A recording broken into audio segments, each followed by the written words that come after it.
नमस्कार, आप देख रहे हैं इंडिया न्यूज हरियाणा में। आपके साथ तरन्नुम जहां शेख। बुलेटिन की शुरुआत फटाफट अंदाज में। उत्तर प्रदेश के प्रयागराज में अखाड़ा परिषद के अध्यक्ष महंत नरेंद्र गिरी का निधन, फांसी से लटका मिला शव। सूचना मिलते ही मौके पर पहुंची पुलिस ने जांच की शुरू। पुलिस के मुताबिक बंगबरी मठ में जहां महंत नरेंद्र गिरी का शव फंदे से लटका मिला, वहां चारों तरफ से गेट बंद मिला है। पुलिस के मुताबिक मौके से 6 पेज का सुसाइड नोट मिला है, जिसमें मठ और अखाड़े के उत्तराधिकारियों के नाम लिखे गए। मामले में पूछताछ का सिलसिला लगातार जारी है। महंत नरेंद्र गिरी के कमरे से तलाशी के दौरान मिले सुसाइड नोट के आधार पर 3 लोगों को हिरासत में लिया जा चुका है। मामले में पुलिस ने महंत नरेंद्र गिरी के शिष्य आनंद गिरी को गिरफ्तार किया। सुसाइड नोट में उन्होंने अपने शिष्य आनंद गिरी पर परेशान करने का आरोप लगाया। जांच में जुटी प्रयागराज पुलिस ने प्रसिद्ध लेटे हनुमान मंदिर के पुजारी और उनके बेटे को भी हिरासत में लिया। प्रयागराज के जॉर्ज टाउन थाने में इस संबंध में एफआईआर दर्ज की गई। इस बीच अखिल भारतीय अखाड़ा परिषद के उपाध्यक्ष देवेंद्र सिंह ने महंत नरेंद्र गिरी की मौत मामले की जांच सीबीआई की मांग की है और कहा है कि मामले की निष्पक्ष जांच होनी चाहिए। गृह मंत्री अनिल विज ने चरणजीत चन्नी को मुख्यमंत्री बने जाने पर तंज कसते हुए कहा है कि वैसे तो ये कांग्रेस का अंदरूनी मामला है। अनिल विज ने कहा है कि वो अपनी गाड़ी में कौन सा इंजन लगाए, लेकिन जो इंजन एक तरफ कदम टॉस करते चलता है तो ऐसे में पंजाब का क्या हाल होगा उसका अंदाजा लगाया जा सकता है।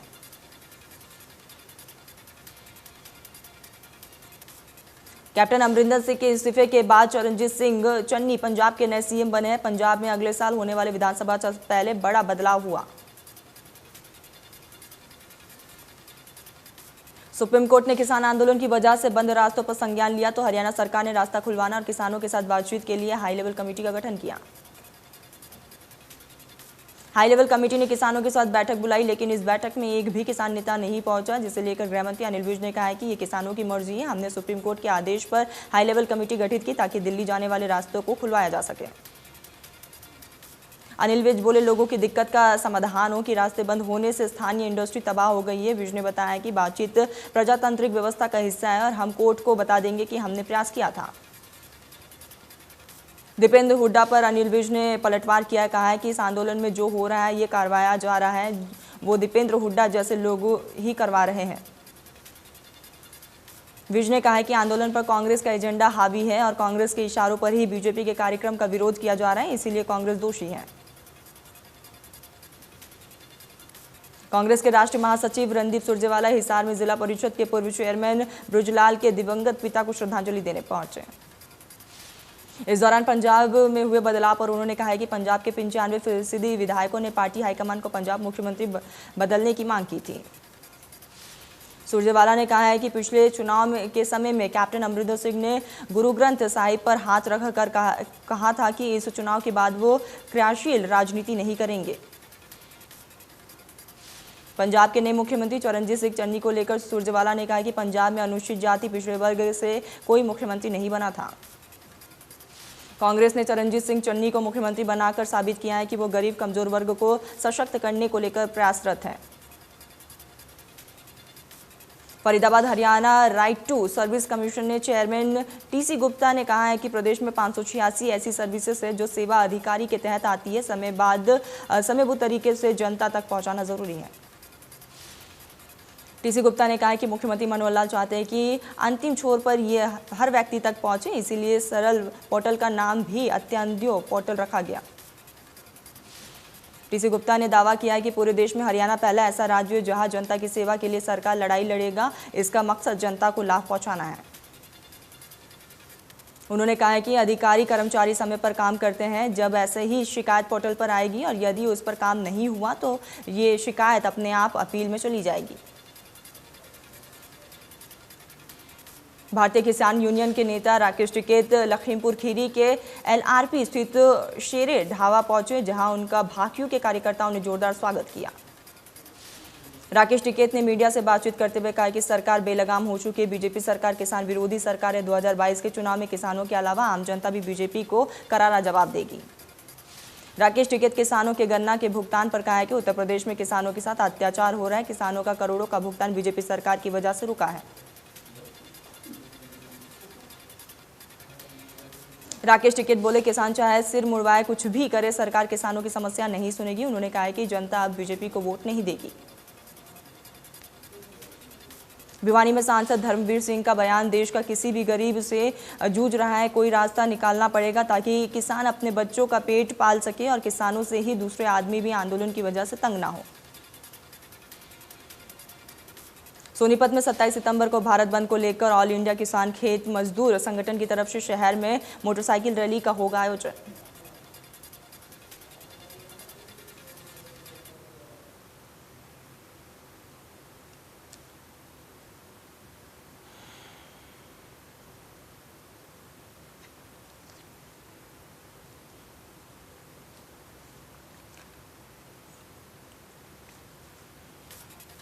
रोहतक के सापला में 5 सितंबर को शुरू हुए आम आदमी पार्टी की किसान मजदूर खेत बचाओ यात्रा प्रदेश के अलग अलग जिलों से होते हुए पलवल पहुंची और महात्मा गांधी आश्रम में यात्रा का समापन हुआ।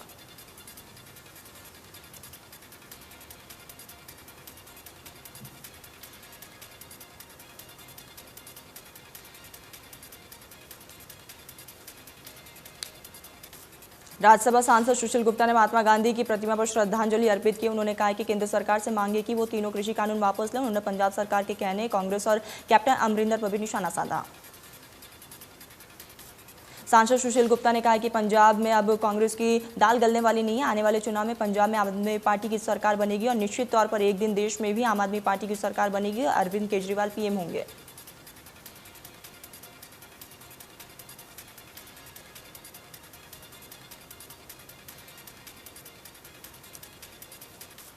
सब्जी उत्कृष्टता केंद्र सरकार के 11 गांव को बागवानी के क्षेत्र में विलेज ऑफ एक्सीलेंस बनाएंगे और इंडो इजराइल केंद्र ने करनाल जिले के 3 पानीपत और सोनीपत जिले के 4 गांव को इस योजना के लिए चिन्हित किया।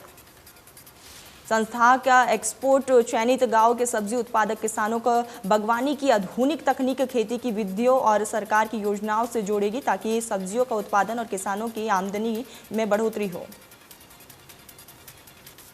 विलेज ऑफ एक्सीलेंस बनाने वाले गांव में बागवानी को बढ़ावा देने के लिए घरोंडा के इंडो इजराइल सेंटर ने किसानों तक आधुनिक तकनीक पहुंचाने की दिशा में काम शुरू कर दिया। विलेज ऑफ एक्सीलेंस के तहत चुने हुए गांव के सब्जी उत्पादक किसानों को सब्जी केंद्र से सभी तरह की जानकारी दी जाएगी। किसानों को सब्जी की बिजाई से लेकर तुलाई तक होने वाली सभी काम में इस्तेमाल होने वाली तकनीकों के बारे में बताया जाएगा।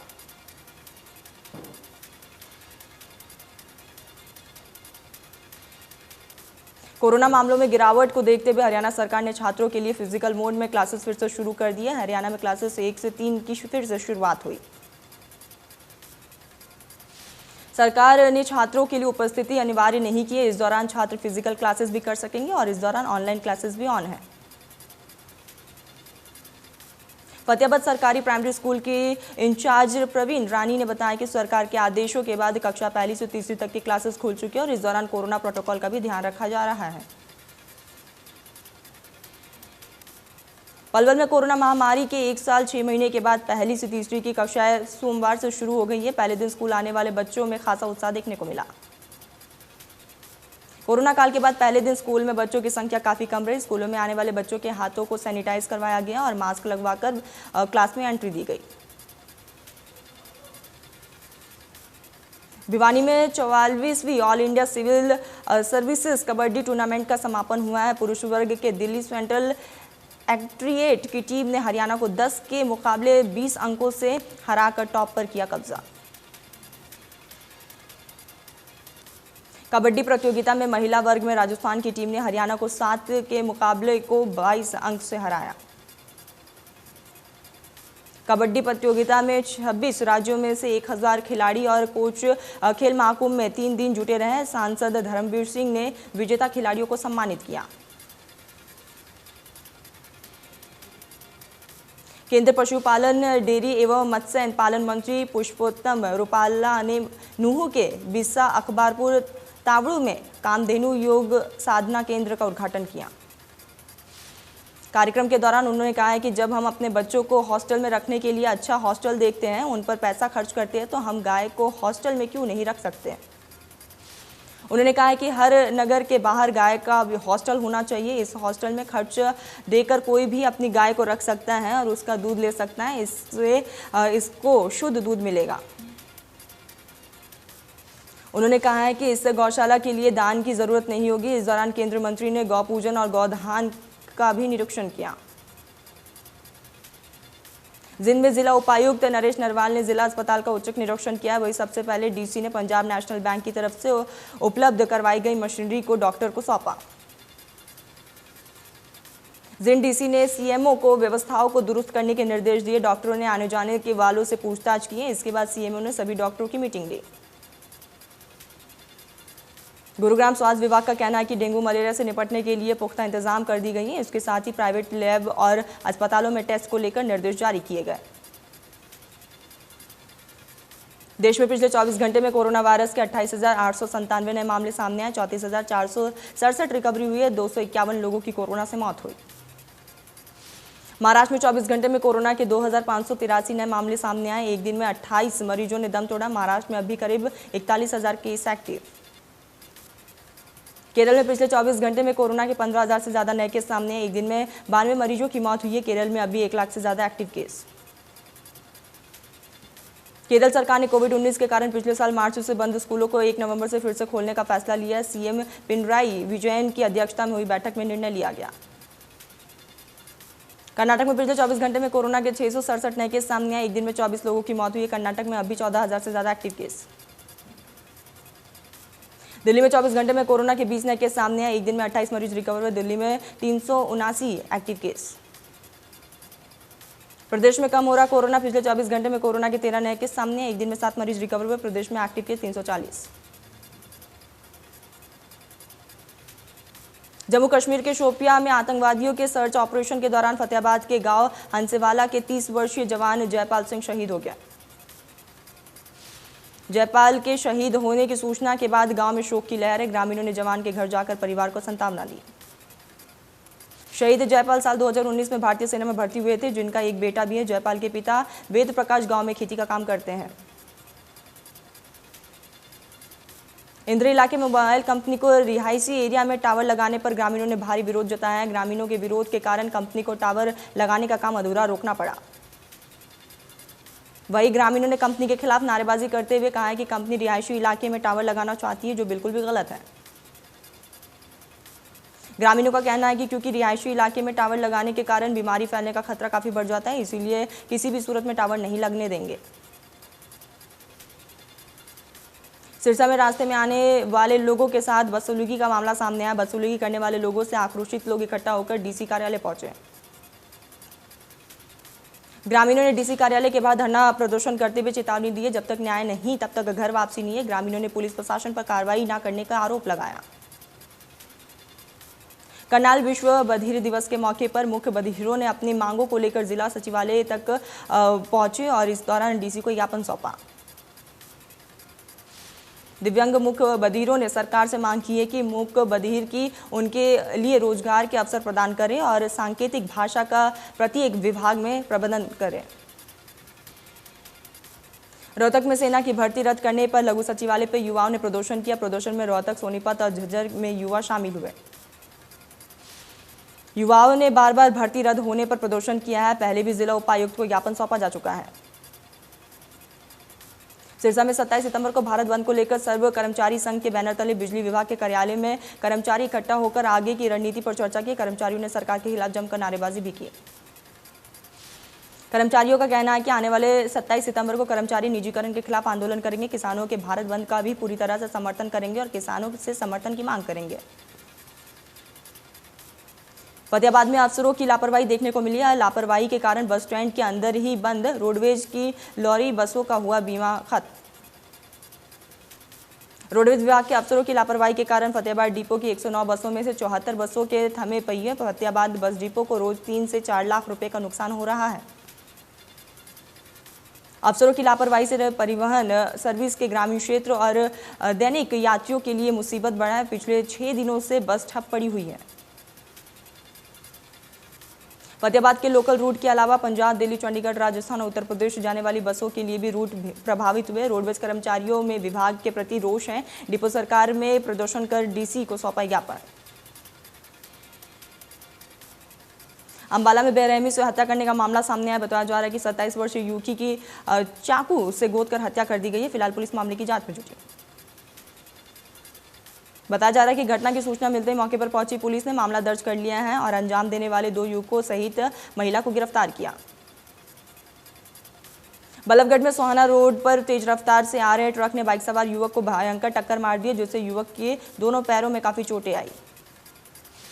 घटना सोहाना रोड पर हाईवे मोड़ की है। घायल को इलाज के लिए निजी अस्पताल में भर्ती करवाया गया। युवक बाइक पर सवार होकर गोष्ठी की तरफ से हाईवे मोड़ की तरफ जा रहा था। पुलिसकर्मियों ने घायल को तुरंत अस्पताल में दाखिल करवाया। पुलिस के मुताबिक आरोपी चालक को गिरफ्तार कर लिया गया है, जबकि युवक की हालत अभी भी गंभीर बनी हुई है। यमुनानगर में रविवार को पश्चिमी यमुना नहर में युवती के डूबने का मामला सामने आया। युवती की खोज के लिए किश्ती सवार गोताखोर भी स्वयं हादसे के शिकार हो गए। किश्ती पानी के तेज बहाव के कारण पलट गई है, जिसमें 4 लोगों को बाहर निकाल लिया गया, लेकिन गोताखोर सुरेंद्र और विक्की का अभी तक कोई पता नहीं चल पाया। पंचकुला के सेक्टर 16 में राजीव कॉलोनी में तेज बारिश के चलते कच्ची मिट्टी से बनी घर की छत गिर गई है। हादसे में 3 साल की छोटी बच्ची के मलबे में नीचे दबने से मौत हो गई है और 3 बच्चों सहित एक व्यक्ति घायल है। हादसे का कारण घर की कच्ची मिट्टी की छत बताई जा रही है। तेज बारिश होने से छत गिर गई, जिसके चलते हादसा हुआ है। घटना की सूचना मिलते ही पुलिस मौके पर पहुंची, आगे की जांच शुरू की।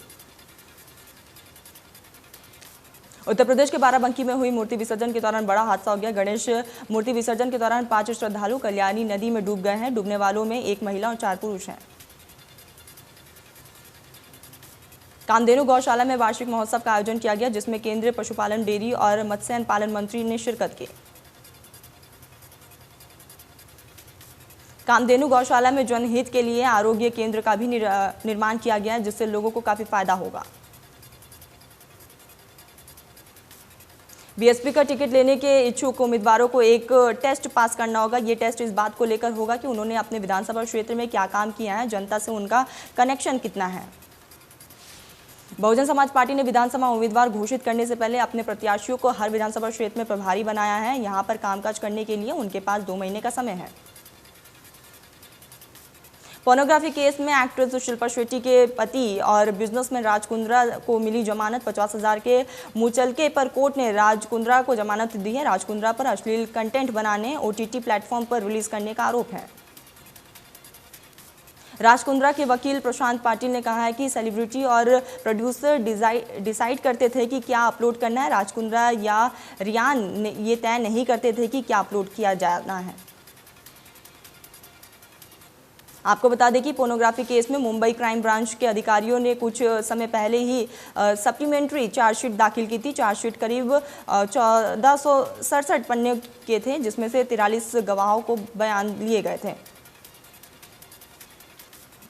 भारतीय क्रिकेट कंट्रोल बोर्ड BCCI ने घरेलू क्रिकेट की मैच फीस में इजाफा कर दिया। सोमवार को हुई अपेक्स काउंसिलिंग की मीटिंग में इस पर फैसला लिया गया।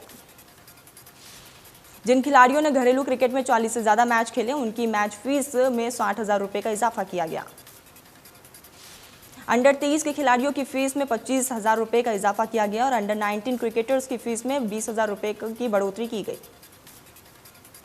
इसके अलावा घरेलू क्रिकेटर्स और पिछले सीजन की भरपाई भी की जाएगी। पिछले साल कोरोना की वजह से रणजीत ट्रॉफी को रद्द कर दिया गया था और बोर्ड सभी क्रिकेटर्स को इसके लिए मैच फीस पर 50% नुकसान भरपाई देगा।